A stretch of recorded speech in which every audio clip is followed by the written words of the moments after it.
Hi, welcome all. Today we are going to look how to work with Azure board using Agile and Scrum process.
Let's get started.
Creation. We will create a team. We'll go to project setting, and here you can see the option create a new team. You have to give your team name, and you can invite the member who are a part of this project, and you can provide the description.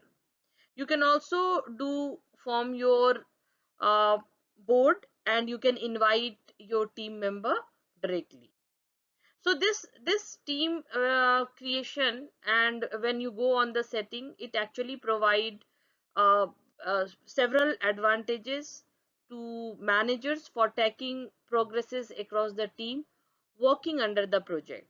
Every team owns their own backlog. To create a new backlog, you create a new team. Every backlog has a corresponding Kanban board you can use to track progresses and update status. In a same way, team will be having the Scrum board or the team specified area and iteration path, which will determine which work item appear on a backlog or a Scrum board. You can easily decide to include or exclude work item under a specific area path. So you can navigate to a project. You can directly go to your project, what you have given on a Azure DevOps board, and then in that you can, when you go to your in your uh, left hand side, sorry, in your right hand side, you can see option of invite. So there also you can invite a member, and here also in project setting, when you click on create team, you have to mention the required details here, and after adding the member, and you can provide the required permission, your team creation will be done. We are on a project page, and we are working to create a team. In your right hand side, you will get an option of invite. When you click here, you can add a user here. You can choose your team, and you can create a team from here also. You can also create a team. You need to go to project setting in your left hand side. You need to go to teams, and you will get an option new team. See, for this sample project 2, I am the only member and this is the default project team as of now. When we create a new team, say team 2, you can create multiple teams. You can add a user here, give description and create a team. You can also add an admin, give that administration access to the user and permission for the user and the team, whatever is required. This create an area path. This is important and this is mandatory. You need to create an area path with the team you are creating. Click on create button. Your new team is created. There is a node and when you click on this three dot, you can also set team as a project default team. This is all about in this section. We will see more on the next slide.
We are going to reference link. Here I have given you, you can move to index if you need to review any slide. And when you click on how to start with the Azure DevOps board, so you will get a login link, and you can click and it will navigate to that dev.azure.com. And then demo generator, it will show you how you can create your Azure boards with parts unlimited and agile portfolio planning and project management. And the other last link I have given for Microsoft Azure DevOps documentation, where entire Azure DevOps details and how we will work on Azure DevOps, all those uh, uh, uh, documentation has been given there. So you can definitely explore this, and it is going to be very helpful. There are 11 parts in Azure DevOps using Scrum process. Kindly watch all the videos. It will be really helpful. Thank you so much. Please like and subscribe my channel. See you soon.